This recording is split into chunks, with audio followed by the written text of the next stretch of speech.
planning on changing the world just like me. You could be the chairwoman and I'll be the trustee. Let me give all to your benefit. Then I'll get blessed out my deficit.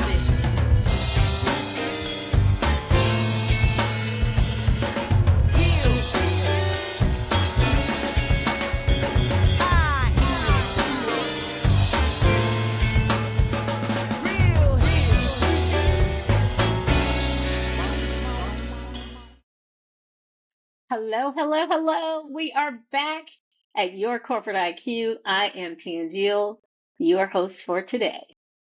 And I'm your co-host, Lishez Solage. Lachez, you know what time it is, girl. Yes. You know what time it is? Is your hair done? Yes. Makeup done? Yes, somewhat. And I see you got your pearls ready. We got to have our pearls ready. For all Yes. you listeners out there, Lachez and I do this every episode. First of all, this is us pretending as if we are getting ready to go to work.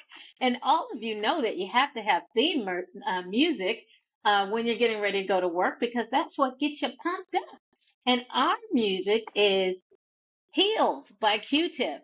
And our favorite line in the song is high, low, or even open toe. Put your heels on, baby. That's it. And so don't matter what level of heel, as long as you got something on, right? That lets everybody know you're ready. So anyway, Lachez, I'm super, super excited about our guest today.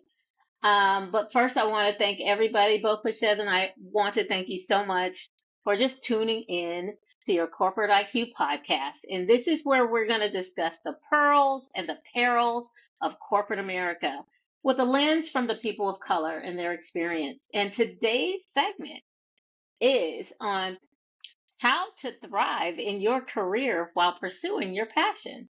And before we start, we want to put out our standard disclaimer, and that is that the views expressed by your corporate IQ are our own as well as our guests, and they are not reflective of any company or organization. So, back to our guest. She has over 21 years in higher education, serving in various information technology leadership positions, as well as project management roles. And during her career, she has designed, implemented, and managed help desks in higher education as well as private industry. She Yeah. has transformed failing teams, developed a portfolio management office, and led many projects to replace legacy IT, voice, network infrastructure, and enterprise systems.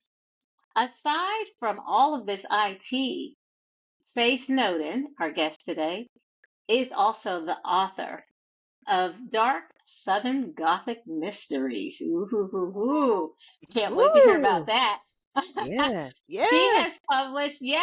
has published short stories and poems in various anthologies and literary journals. And two of her short stories, have been selected for the Best American Mystery and Suspense.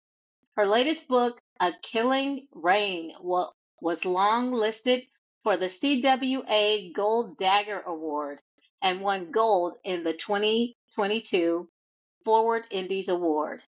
And I would be totally remiss if I did not just throw in the fact that she is a former Navy veteran, and we thank you for your service. And with all of that, I want to say, Faye Snowden, welcome. Well, thank you for having me. I love when you say one gold. I just Yes? yeah, that sets me off. Wonderful. Wonderful. Welcome, Faye. Good Welcome. conversation. Yeah, thank you.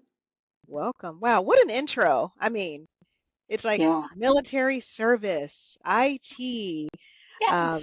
successful author. I mean, what an amazing journey. We're gonna actually cover everything, if you can imagine. Can you imagine? We're gonna actually run through all of that today. Are you ready, Yeah, Yes. Faye? we're gonna be here a while. Let's start with your journey in IT. Certainly from the lens, I mean, a black woman in IT. Let's start there, the journey.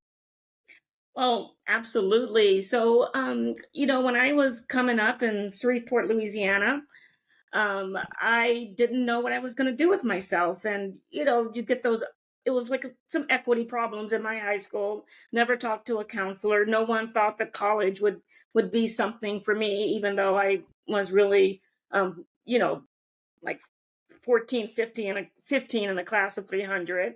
But I was talking to my home economics teacher who I really admired. And I asked, I don't know what I'm going to do. And she goes, well, Faye, there's this thing out there, computers, and they're really hard. So I think whatever you do, you should try to get into computers. And I was like, well, how am I going to do that? And she said, well, your brothers and sisters are in the military. Why don't you sign up and they'll educate you and you're going to be fine. And that's exactly what I did. I joined the Navy. My rate was a data technician. They don't even have that rate anymore. They don't even have it. But it was computers. And from the time I was 18 until now, that's all I've done for my what we call in the writing world my day job is being an IT. From the Navy, I went to work for Lucky Stores. I worked for them, I believe, for 13 years, various positions. I did everything you could think of under the roof for IT, except I never programmed or coded. And then after that, I went to University of the Pacific, served in various roles there, and now I'm at Berkeley, and I'm the director of their technology program office. Wow. Wow. Wow. Wow. How did you move into higher education? I would love to know that transition into that realm. Yeah, I mean, it wasn't something I sought out. Sometimes life just comes up and taps you on the shoulder with that smoky finger. And, I thought I was I moved back from Salt Lake City, Utah to Modesto, California. We're buying a house. My husband and I had planned that, honey, I got it this time. I got it this time. You can write till your heart's content. I'm going to support us. And then I'm going to, stay in my job. And then, when we were buying the house, when we were getting qualified, they looked at us and said, Faye needs a job. No one like, what? The guy was like, just calm down. Just pretend like you're looking for a job. Just pretend like. And I said, okay, fine. So I pretended to look at the one ads. I pretended to send in, my letter of interest. I pretended to get interviewed. And it wasn't until the first day that I realized I had been hired for a full-time job as a help desk manager for the University of the Pacific.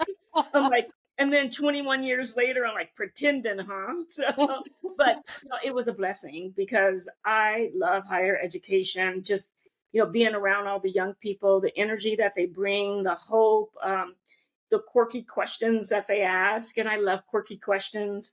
And then I just remember, seeing them, they'll come in and they'll intern at the help desk and they'll be like these little, like, the boys' skinny glasses are bigger than their face. And then the next thing when they're leaving, grow up from the time they come to the time they leave.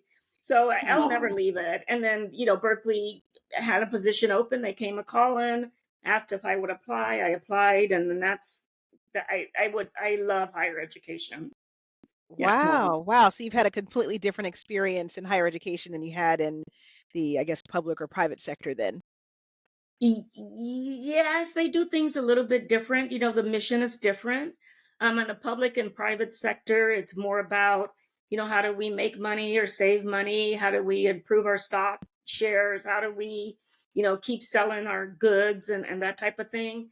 Whereas higher education is kind of more focused on, that most of them are, I never worked for a for-profit university. Most of them are nonprofit. And they're looking at, how do we better educate our student? What can we do for the public good? What can we do for the community? How can we make sure our staff feel included and belonging? So it's the same type of thing because, the bottom line is important because if you don't have the enrollment and the endowments, you don't have a institution of higher education. But the lens, so you need to, focus on that bottom line, but the lens and the emphasis kind of shifts a little bit from corporate. Yeah. Amazing. I think what's interesting or what'll be interesting for the listeners to hear is that decision point for you. So going from, I'm in IT, I like what I'm doing, and that decision to pursue your passion while also making the decision to stay in IT and not completely exit. Talk to us a little bit about that journey for you? Because you clearly decided to do both. Yes. And I will say that, being completely transparent, most of it is an economical thing. I do love my job, and it would be hard for me to like leave higher ed. But for writers, especially writers like me, not everybody makes Stephen King's money. Or can, so I had to have a job that I needed to support my family. So I stayed with IT, and frankly, I made more money. I make more money with my current career than I do with my writing. I do writing because I love it. I've always loved it. It's always been a calling. I don't think about this anymore, but I remember when I was really struggling with my two boys and just raising a family, all the things that you go through, and my marriage, young marriage and everything, getting through that. Been married 33 years now, so I think we're okay, but just kind of going through that. She did go. And I used to think, but always in the back of my mind, I gotta write, I gotta be writing, I gotta be creating something.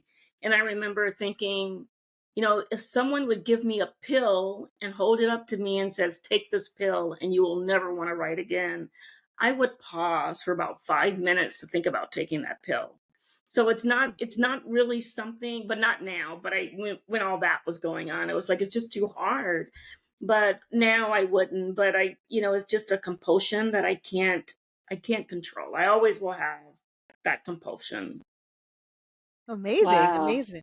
Why writing? What kind of led you to that? Like, why writing?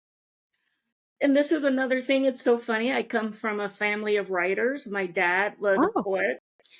He wrote what he called rhythm and rhyme and got a little bit of recognition for that. And still getting recognition. He's 92 years old. And then my Wow. great aunt Ruby Goodwin in 1953. Now think about this. In 1953, she wrote a book, and the title of that book was "It's Good to Be Black." So Wow. black. It's in 1953. It's good to be black, and wow. using that terminology. And then, Yeah. my I think her son, wrote a little bit for Gunsmoke, and my grandmother was a writer as well as a visual artist. So it's Hmm. always been kind of there in the family and the blood. Sure. And I just think Jeanette. I mean, I hate to say that because it's probably not true, but I just think I was indoctrinated either through genetics or through what I saw. And that's why I'm here today. Oh my Wow. gosh. Danielle, I know you're like at the edge of your seat. Yes, I see me shaking over here. Oh my gosh. Um, well, okay, so I've known Faye for a while. Faye, it's been Yes. over 20 years. What Yes. it's just dawned on me right now that you are something special Oh, because if you think about the journey that Lachez has taken us on to discover who you are, it appears as if you are going against the norm.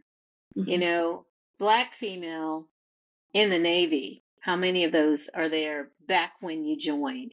You Hmm. know, Right. black Right. female in IT Hmm. at the highest level, running the department, managing, in Modesto, central, that's central, that's Central Valley, you guys, Central Valley, California. Wow. And now black female, at Berkeley, director over the IT group, and black female murder mystery author. I mean, think about all of these Dark, kind of, dark, dark stuff.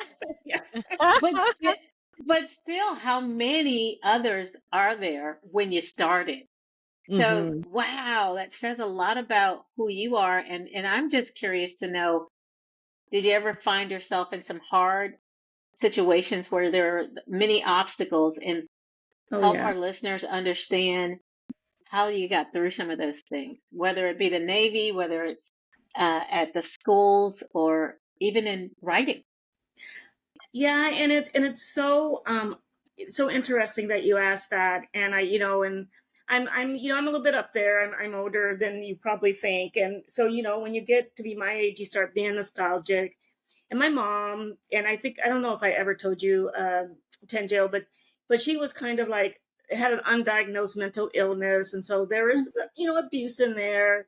But there's also that other side. Sometimes, and I'm getting chills right now as I'm saying this, but sometimes I feel like those moms who are going through their own problems and their mental illnesses, and you know, they will get you as far as they are able. And then when they have to let go because they just can't control it anymore, they have to let go. And then they may, hopefully what they taught to you up to that point, and it doesn't happen really sequentially, but what they've taught you, the good things that you taught you stick.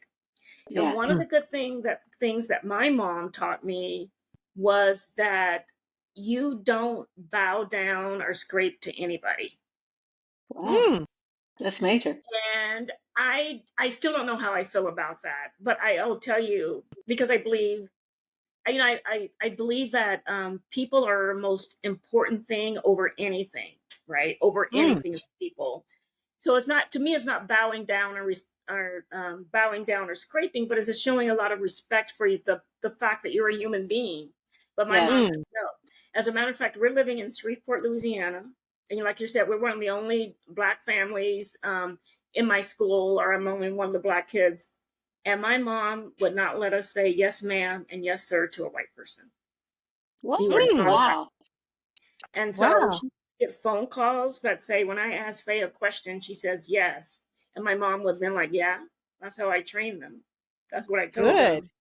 So that was one. And another thing was, if you were like isolated because of your race, she made sure that for her, we were going to inject ourselves into whatever we belong to be in. We belong to be in any space that anybody else was.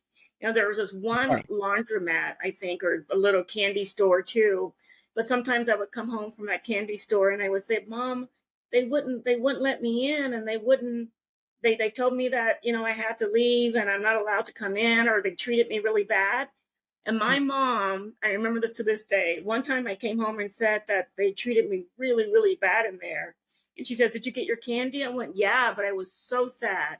But she went and got her purse and came back to me. And we were like really poor. So this is like big in itself.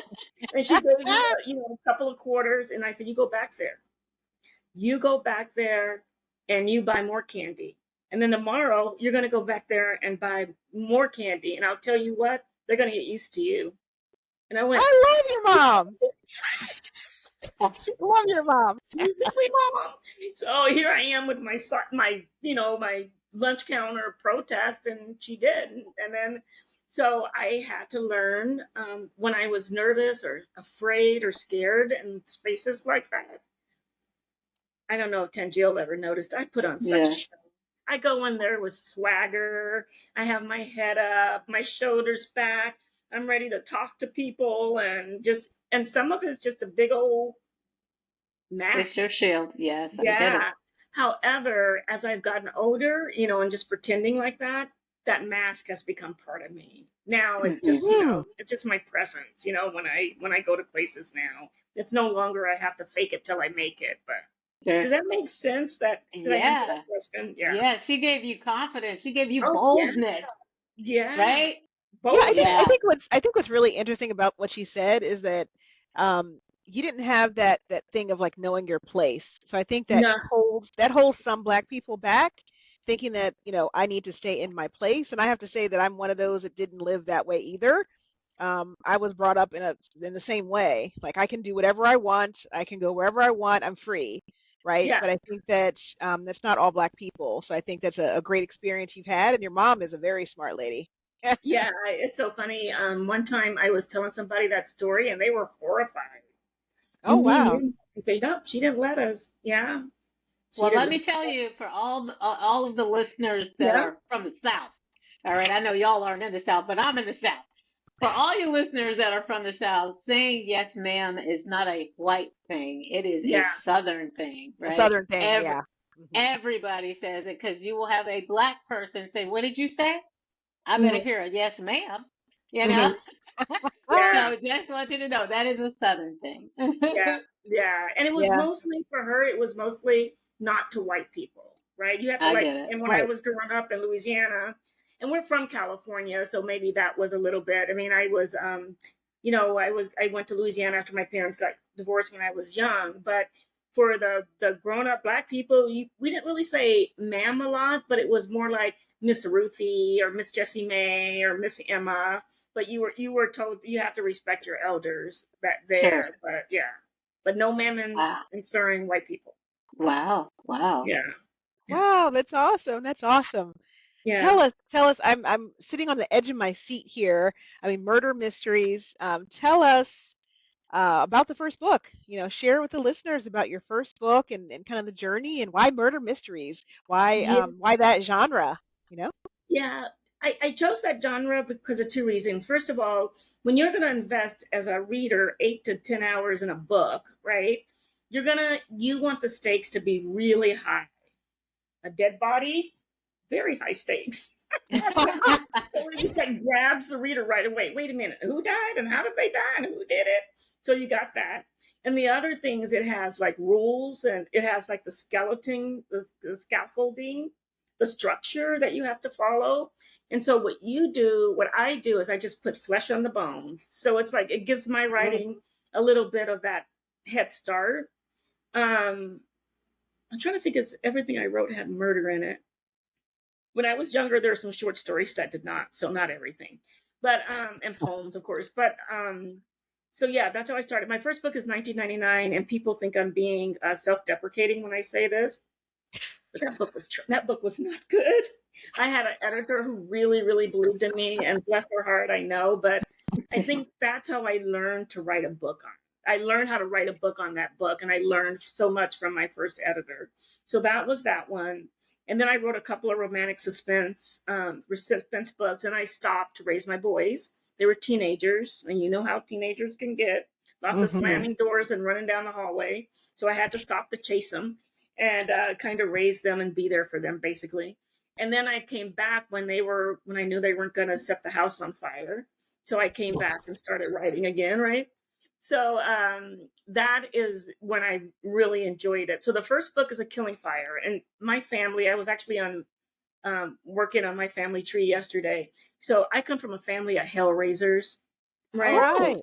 And my dad was the king hellraiser of them all. And wow. of course, my mom is from the South, even though she was born and raised in Shreveport. I mean, Shreveport, and somehow ended up in California with my dad. And you know, so she had to talk, right? She had to talk. Your daddy ain't nothing but a no good something something. And she Wow. looked at me and you know what? You look just like him. Oh, Oh, I was cursed with looking like my dad. And so when I grew up, I was always wondering, well, if I look just like my dad, how much is that no good something something in me? And I said, well, that would make an interesting story. And just like when you're writing books, you have to up the stakes. And I was thinking, what if that dad was a serial killer? My oh, dad. So Raven Burns is the detective in the book. Her dad's a serial killer, and like Oprah says, it's not about leaving the tube off the toothpaste. So it's not really about her trying to find serial killers. It's her wrestling with her inner story and her struggles inside. Hmm. So she's trying to prove that she's a good person and that she's worthy of humanity in spite of what her dad did. So oh, that's the inner journey that she's on, which is not a to me that's not a journey you need to go on because I believe that when you were born, human dignity and humanity, you should get that. That's what they say in the business world. Those are table stakes, baby. Everybody got that. You shouldn't have to go running to prove that you're human. There's Right. another reason that I'm really an advocate of DEI, diversity, equity, and inclusion, and that type of thing. So when you start having to prove that you're human to anybody or anyone or any institution that you work for, it is time to get, like you said, get your heels on, throw those shoulders back, and walk away. Because that There you is, go. yeah, that's it. That's because it. that's You don't have to prove humanity. That's right. That's yeah, right. You don't yeah, have to prove that's a humanity. battle you cannot win.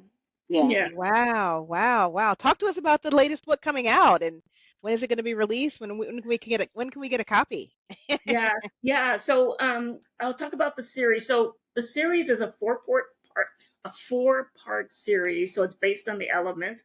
The first one was A Killing Fire. It's already out. The next one, is A Killing Rain. And that one came out, I think 2019. A Killing Rain is out now. I'm working on another one. That's still in the works. A Killing Breath, probably. And then I have the last one will probably be like A Killing Soil or something like that. So in each book, Raven's going to make a decision that's going to decide what type of person that she's going to be. Either a good citizen, like her stepmother and so many other people, great people that she meet in the book, or she's going to be derelict, like her dad. So that's what she's wrestling with. And if she doesn't come to the realization that she's fighting a losing battle by trying to prove her humanity, I think that's going to be she's going to have a hard time. I don't know yet. So those books are still in the work. I don't have one coming out soon because I'm still working on it. And here it is, having a day job, as writers say, and writing is the work sometimes it's really slow. But I do have a short story. Tangio, you were mentioning that one of my short stories got selected for the Best American Mystery and Suspense. And that anthology comes out in a couple weeks, October 17th. Well, congratulations. Yeah. Congratulations. Thank you. Awesome. Awesome. So share with our listeners where we can find all of your great work. Share with our listeners. Yeah, there's a bookshop.org if you want to shop independent presses, but you can get them anywhere from Barnes and Nobles, Amazon.com, and other places where fine books are sold. Wonderful, wonderful. What a delight. I've just enjoyed the full journey. That's all the questions I had, Tangio. I'm not sure if you had something to add there, but I'm just impressed with just the breadth of your experience, the complexity of your background. It's amazing. It's amazing work in all areas. Well, thank you so much. Yeah, I mean, one of the unique things about Faye, in my opinion, is the fact that Faye has obviously progressed in her writing to the point that she's an award-winning writer, but never did she stop progressing in her day job, in her career. That also has been elevated at the same time. Faye, how do you do this? It's really hard, especially if you have an entrepreneurial spirit and you enjoy what you do in your day job, but you're really only trying to give that day job maybe 8 to 10 hours because you got to have some time to pursue what you do. How do you elevate in both areas? Explain. I know, explain. And that's It's hard, really yeah. good. And sometimes I don't. Sometimes it's all work. I'm just working because I have a project to get out. I'm under deadline and I just gotta. For the books, if I'm under deadline and I'm, pressure and all this stuff, I'll take a vacation just to finish up and get, to my deadline. I think that one of the reasons that I've been successful, and I think I've been successful, is that I compartmentalized, right? Mm-hmm. When I'm at the day job, I'm at the day job. And because of the work ethic that I have, I'm going to do the best darn job I can. I'm not the type of person that could just, that phrase, mail it in, or just kind of, just do the bare minimum and still collect the paycheck. For me, I had opportunities to do that. For me, my work has to make a difference, and I have to see it make a difference to the organization.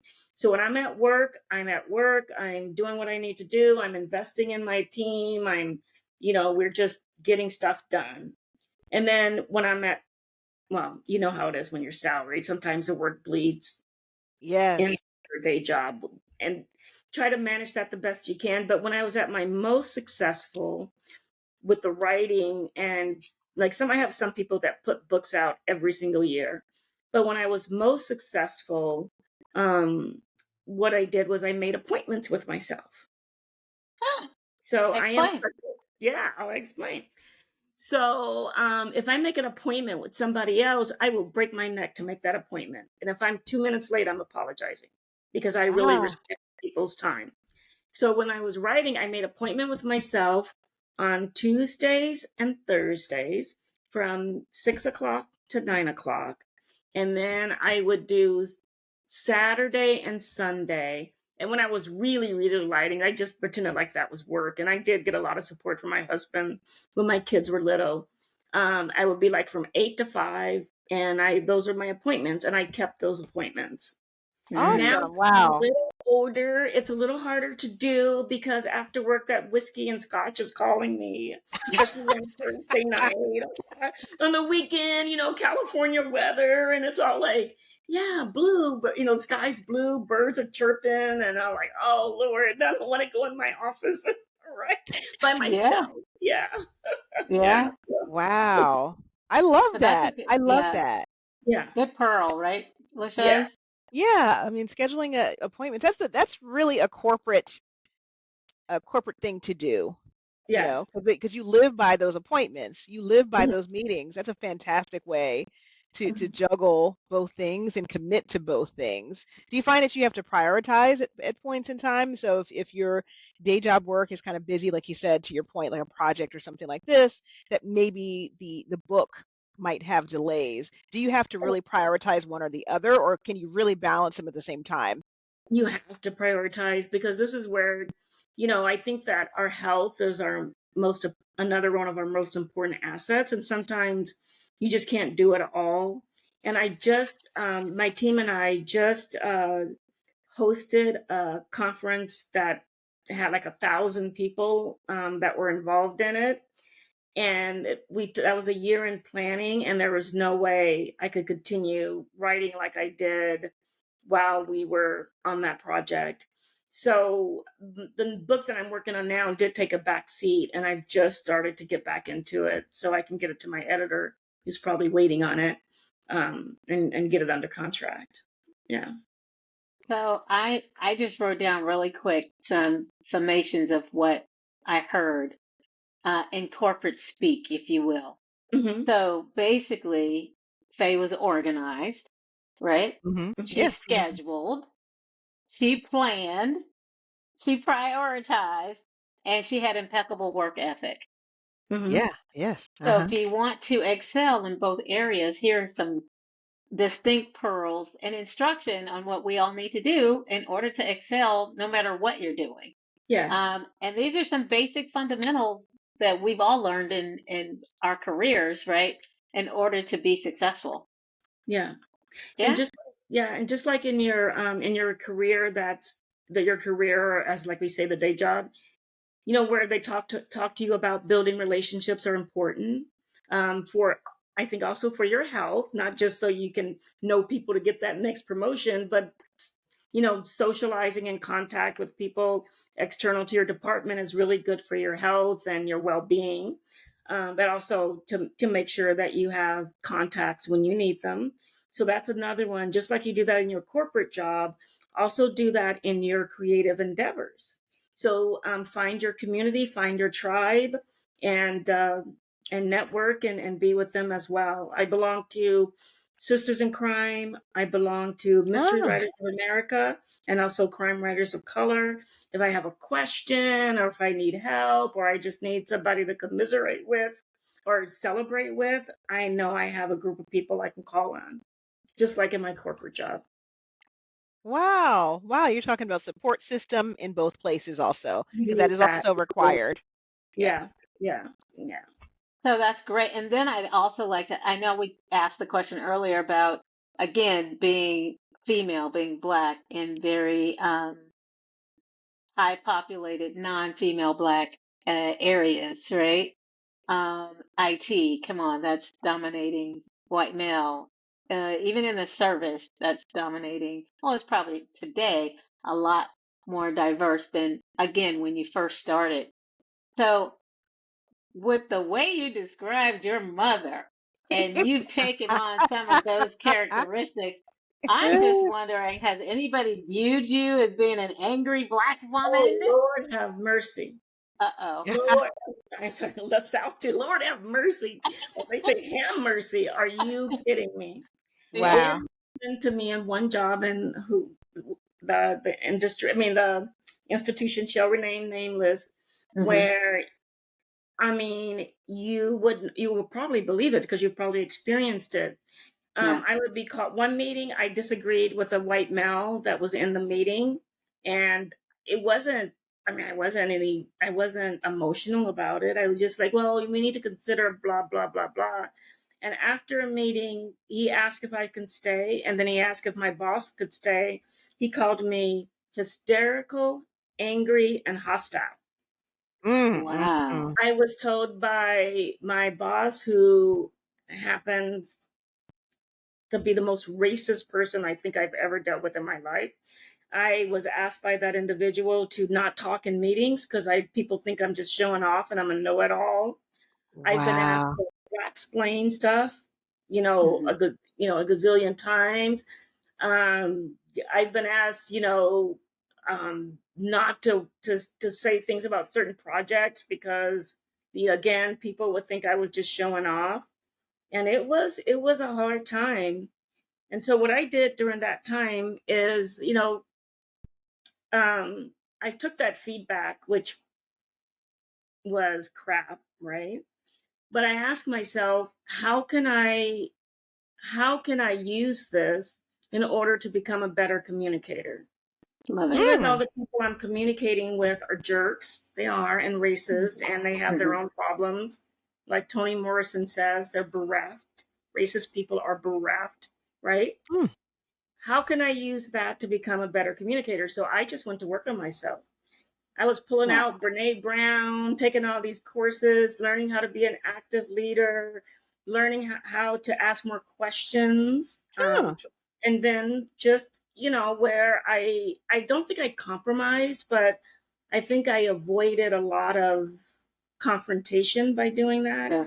My younger self would be like, I sold out. I don't think I sold out. I think I just became a better communicator with racist people. So I go to Berkeley, right? And I'm in a meeting. I just called up, because you're building a relationship. And I was talking to somebody I really respected about just getting feedback on how she thought what kinds of things she thought that I excelled at and the strengths I should leverage, because you want to leverage your strengths. And also some of the things that I may need to take a bigger look at. And it was hilarious because she looks at me and she says, meetings. I went, She says, when you try to make a point, I said, She said, instead of just saying the point, which is usually good and everybody needs to hear it, you, him, and she didn't say him and haw, these are my words. She says, you, him, and haw by asking all these questions and probing. And she said, why don't you say it? Wow. Isn't that something?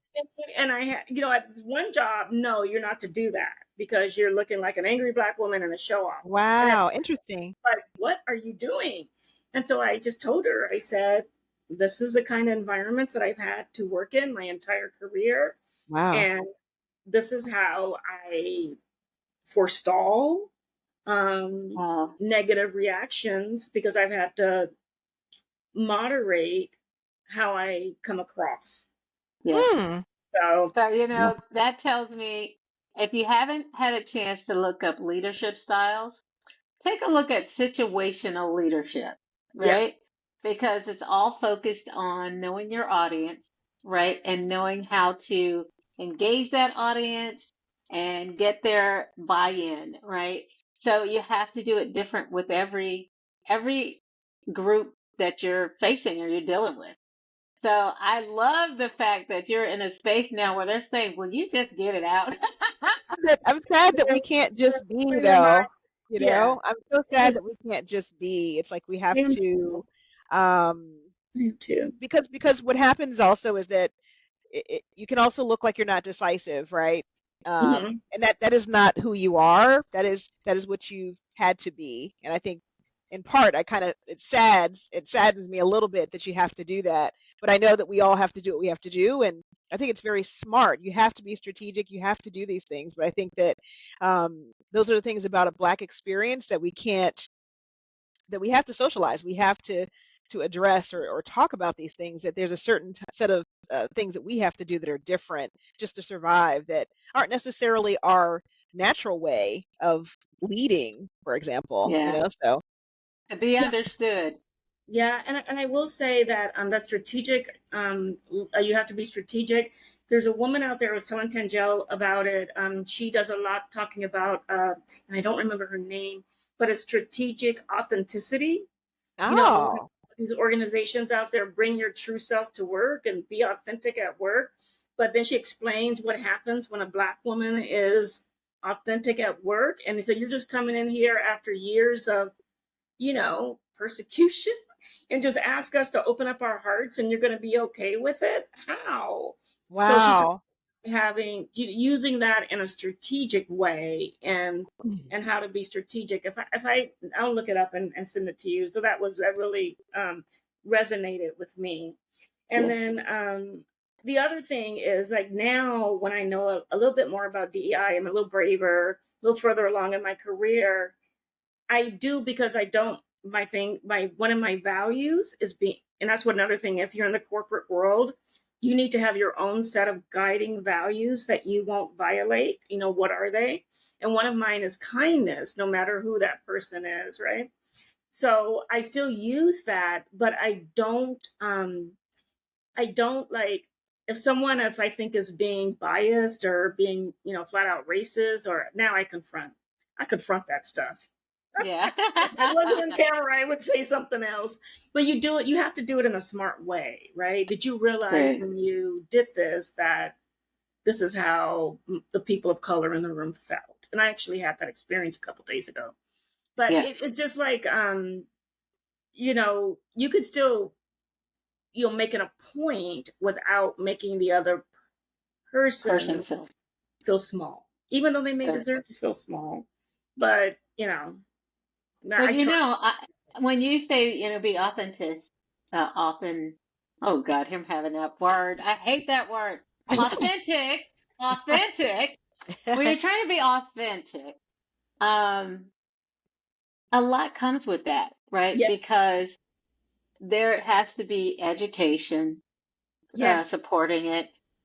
Cross-cultural training Yes. normally is done for people across the globe. Hmm. But even within the US of A, we're all different. We come from different communities, different backgrounds. Your rural people versus your urban people, Hmm. they're different. We all need to have the Maslow hierarchy of needs, but Hmm. we all go about them different. When it comes to work ethic, we think differently. So I think as we as Black people are working anywhere, we have to keep those things in mind. Yes, we Exactly. want to be our true selves, right? Go ahead. But Be I was going to say you strategic. got to be, Be yes, strategic about it. yes. Yeah. Yeah. hmm Yeah. Yeah, because everybody doesn't understand, And do you even want to? Yeah. even when you're just being in your normal mannerisms, Black people are expressive, Hmm. and they use their hands, they're loud because Hmm. they're expressive. Not every single one, but you know, that could be shocking to those who haven't been around that, and so there's some adjustment. And then there's adjustments when they insert themselves in a, predominantly white Yes. industry. Now, Yes. now they're afraid to be themselves.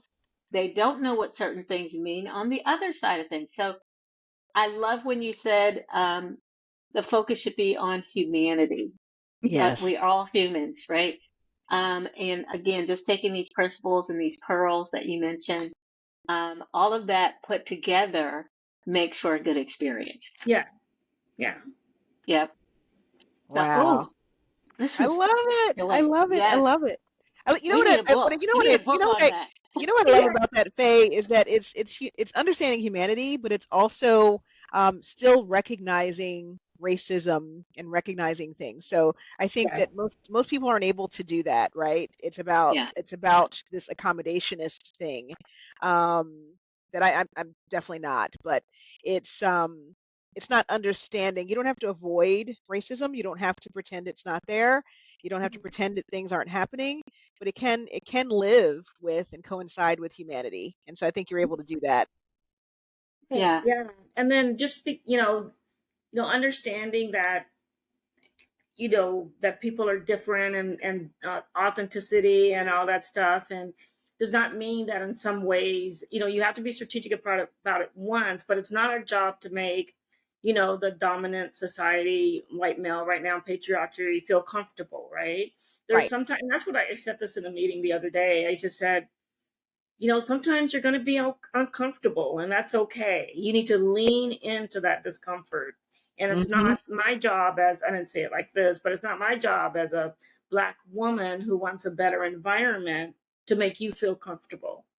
Good for Right? you. Yeah. Yeah. So that's another thing that we were talking about, some training program, and I just can't go too much into it because I love where I work, but I just can't go too much into it. But it was, and whether people should be made to take it because they may not be comfortable with it. And I was just bringing up, I appreciate that, but sometimes we're just going to have to get uncomfortable together, right? Yeah. So, Yeah. and to make it for a better environment. And that one thing about working at Berkeley, our organization, is that we do that. We do, and we call each other on it, right? Yeah. Somebody, I misgendered someone, and somebody sent me a note. Did you know their pronouns are blah and blah? And I just said, oh my goodness, I didn't know. So I sent that person an apology. I was uncomfortable doing that, but it was like, I want to let that person know that wasn't done on purpose. And it was just, I am sorry. Right. And I'll make sure I'm more careful the next time. And that's when I went my day. They didn't answer back, but it's like, that's what if we want things to be better, then we need to start being that way. Right. Yeah. Absolutely. Fantastic. Mm-hmm. Yeah. And the journey continues. It does. Yeah. Yes. I would say Yes. above all, give yourself grace. Right. Yeah. Like you said, Tangel, there's some things that you won't know. Right. It's not on either side. You just won't. Yeah. Yeah. Yeah. Well, this has been full and rich, wouldn't you say, Lachez? Oh, amazing. Just an amazing individual, Faye. I mean, fantastic. Thank you. Yeah. And Faye, if our listeners wanted to, learn more about your books and what's coming up next, how can they reach you or find you? They can, the fastest way is to go onto my website. It's faysnowden.com. Faye Snowden spelled all together. And I have a newsletter that I try to get out 4 or 5 times a year. And then faysnowden.com will also have my Twitter handle, which my X or whatever it is, which is probably going to be gone. But I'm also on Instagram and Facebook. Okay, excellent. Well, Awesome. yay. Well, we want to thank you, Faye. And so to our listeners, please remember to stay tuned for more episodes of your Corporate IQ podcast where, you're going to hear about the perils and the pearls of corporate and even other sectors. And we want to hear from you. So please send us your comments, suggestions to info@yourcorporateiq.com. And like us as well on Instagram and LinkedIn. We're building our little space out there and the world as well. And we'd love to build an online community with you. So until next time, thank you. Bye. See you next Bye. time. High, low, close or open toe. You be looking good when you rock 'em, so put your heels on, girl. Them heels on, lady. Hit your ground hard, you drive me crazy. Palms get sweaty, I'm imagining things. When I see what reality brings, I get choked from the vision of comparable. So dumb, man, I could write a parable. Killing when I go back to my rap hole living. Michelangelo, you on the ceiling.